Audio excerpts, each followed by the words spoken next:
नमस्कार, मैं हूं राजेंद्र तिवारी और आप देख रहे हैं अनब्रेकिंग। अनब्रेकिंग के इस वीडियो में आपका स्वागत है। असम की बात भी कर लेते हैं कि असम में क्या स्थिति है। असम की अगर बात करें तो दरअसल यहाँ गौरव गोगोई जो कांग्रेस के अध्यक्ष हैं, युवा नेता हैं, तरुण गोगोई के बेटे हैं। तरुण गोगोई जो पहले मुख्यमंत्री रह चुके हैं लंबे समय तक और लोकसभा में कांग्रेस के उपनेता हैं गौरव गोगोई। मुख्यमंत्री के तौर पर ये लगभग बराबर पे हिमंता बिस्वा शर्मा के साथ खड़े हैं। मेल वोटर्स में 50% लोग हिमंता बिस्वा को पसंद कर रहे हैं तो 41% लोग गौरव गोगोई को पसंद कर रहे हैं, और फीमेल वोटर्स में गौरव गोगोई को 49% लोग पसंद कर रहे हैं। तो मतलब महिलाएं 49% गौरव को पसंद कर रही हैं, तो हिमंता को पसंद करने वाली महिलाओं का परसेंटेज सिर्फ 41% है। तो ये भी अपने में एक बड़ा मामला है। इसी तरह से युवाओं के बीच 18 से 24 साल के युवाओं के बीच 51% लोग गौरव गोगोई को मुख्यमंत्री देखना चाहते हैं, जबकि हिमंता बिस्वा के पक्ष में 44%। 35 से 44 के बीच में जाएं तो यहां पर हिमंता बाजी मारते हैं 51% और गौरव को 40%। सीनियर सिटीजन्स में 55 प्लस के एज ग्रुप में जाएं तो वहां भी गौरव गोगोई को 50% लोग पसंद कर रहे हैं, जबकि हिमंता को 38%। ये एक बड़ा इंडिकेटर असम की राजनीति के लिए है। एक और खास बात है कि बहुत ही high anti incumbency Himanta Biswa Sarma के खिलाफ है, और बीजेपी प्लस का ये जरूर है कि बीजेपी का वहां पर पार्टी के तौर पर कांग्रेस के मुकाबले ज्यादा ट्रस्टवर्दी मानी जाती है।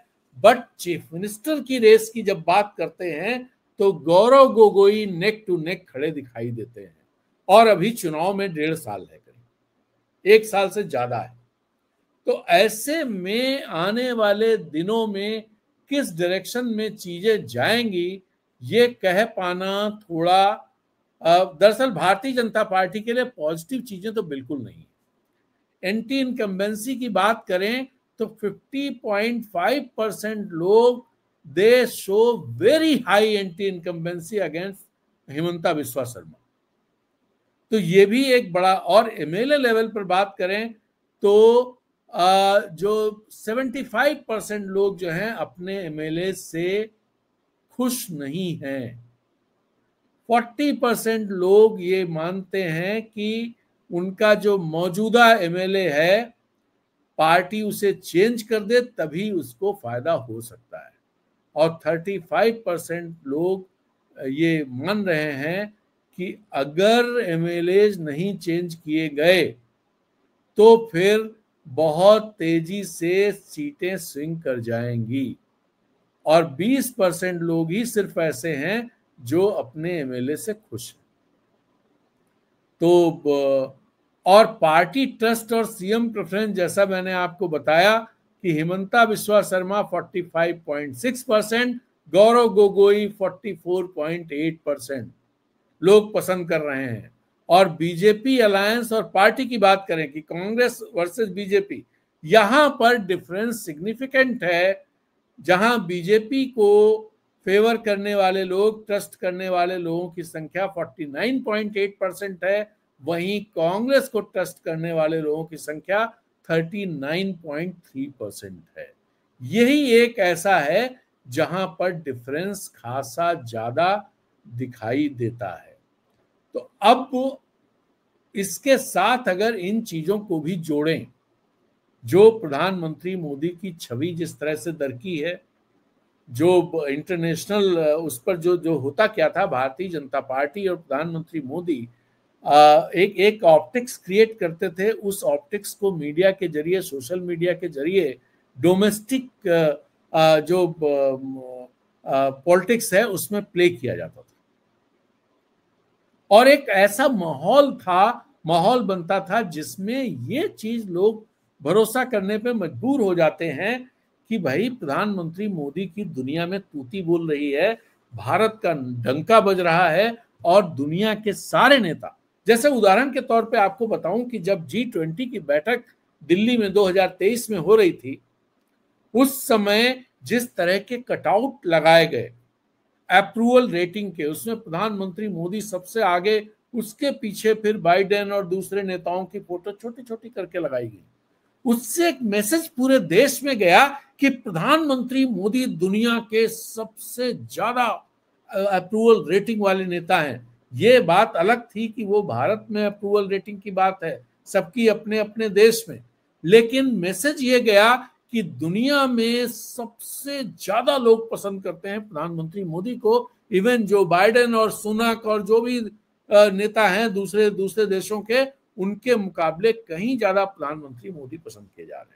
दूसरी बात, पाकिस्तान को लेकर के एक जो पॉलिटिक्स प्ले करती थी भारतीय जनता पार्टी, वो भी दरअसल ये था कि पाकिस्तान को घर में घुसकर मारेंगे, ये करेंगे वो करेंगे, पाकिस्तान हमसे डरता है, उसकी हिम्मत नहीं है। लेकिन ऑपरेशन सिंदूर को लेकर जिस तरह की बातें निकल के सामने आई हैं, उससे उन पर भी लोगों का भरोसा कम हुआ है। जिस तरह से राफेल और हमारे 5 जेट के नुकसान की बात आई है, जिसको सरकार ने छिपाने की कोशिश की थी,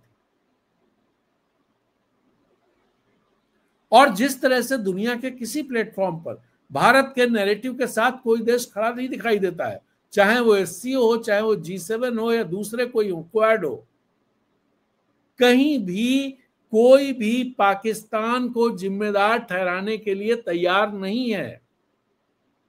और जिस तरह से सीजफायर हुआ, ये कहा जा रहा था कि हम जब मजबूत स्थिति में हैं तो फिर सीजफायर हुआ क्यों नहीं? जो सवाल यहां उठा लोगों के दिमाग में, क्योंकि गृह मंत्री, प्रधानमंत्री, सारे लोग लगातार कहते आ रहे थे POK को हम ले लेंगे, राजनाथ से सब कोई। और जब लोगों को लगा कि भाई, जब सरकार ने कहा हम बहुत मजबूत स्थिति में थे, पाकिस्तान को बिल्कुल पटरा कर दिया था, तो जब पटरा कर दिया पाकिस्तान को, तो POK ले क्यों नहीं लिया? ये सवाल सबके दिमाग में था। और जब चीजें सामने आई, वस्तुस्थिति सामने आई, तो फिर जो एक छवि बनी हुई थी, वो छवि बुरी तरह से दरक गई। ये जो दरकना है, छवि का दरकना है, ये भी इन चुनाव में प्ले करेगा बहुत तेजी से। दूसरी तरफ राहुल गांधी की छवि वो लगातार मजबूत होती गई है, चाहे विपक्ष के नेता के तौर पर देख लें, कांग्रेस के नेता के तौर पर देख लें, नैरेटिव के तौर पर देख लें, उनके जनता के बीच जाने के तौर पर देख लें। जैसे जब पहलगाम की घटना के बाद करनाल में जो एक ऑफिसर की डेथ हुई थी पहलगाम में, उसकी पत्नी को लेकर के जब ट्रोल किया जाने लगा, तो वहां राहुल गांधी उनके साथ खड़े होने गए। कानपुर में जब प्रधानमंत्री मोदी उस दिन मधुबनी में रैली अटेंड करने तो गए 24 अप्रैल को, लेकिन कानपुर को जाना था जहां पर एक नौजवान शहीद हुआ था पहलगाम में, लेकिन उन्होंने कानपुर स्किप कर दिया। जबकि कुछ दिन बाद राहुल गांधी उस परिवार से मिलने के लिए गए, बाद में प्रधानमंत्री भी गए, लेकिन तब राहुल गांधी पहले जा चुके थे। ऐसे ही उड़ी में जहां पाक शेलिंग में 24-25 लोग शहीद हुए, वहां पर घर घर जाकर के राहुल गांधी ने बात की, बाद में अमित शाह भी गए। इसी तरह से श्रीनगर में, अनंतनाग में प्रधानमंत्री कहीं नहीं गए। तो बहुत सारे इस तरह की चीजें लगातार, और जिस तरह से इस समय इंटरनेशनल ईरान को लेकर के जो कहानी हुई, ईरान इजराइल के कॉन्फ्लिक्ट में भारत जो स्टैंड नहीं ले पाया, जो ईरान भारत का एक विश्वस्त साथी रहा, हमेशा संकट के दिनों में काम आया, उसके साथ भारत खड़ा नहीं हो पाया।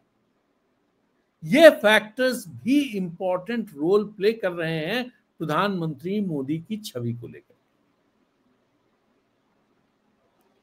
तो कुल मिलाकर के आज की तारीख में जो चीजें दिखाई देती हैं, उनमें बहुत साफ दिखाई देता है कि अगले 1.5 साल में जो चुनाव होने वाले हैं, यानी 2025 का बिहार चुनाव और 2026 में जिन 4 बड़े राज्यों में चुनाव होने वाले हैं, इन सब से कहीं ऐसा न हो, हालांकि अभी 2 ही राज्यों में इनमें भारतीय जनता पार्टी की सरकार मानी जा सकती है, बिहार में एनडीए की और असम में भारतीय जनता पार्टी की।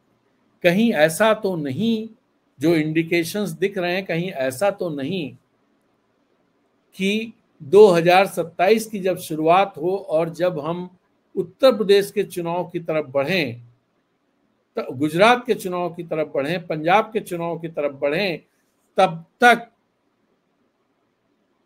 इन 5 राज्यों में भारतीय जनता पार्टी के लिए जो संकेत निकले, वो उत्तर प्रदेश में भी कहीं भारतीय जनता पार्टी के लिए बहुत मुश्किल तलब न हो जाए। इसी के साथ इजाजत दीजिए, फिर मिलते हैं एक नए वीडियो में नई बात के साथ। नमस्कार, जय हिंद।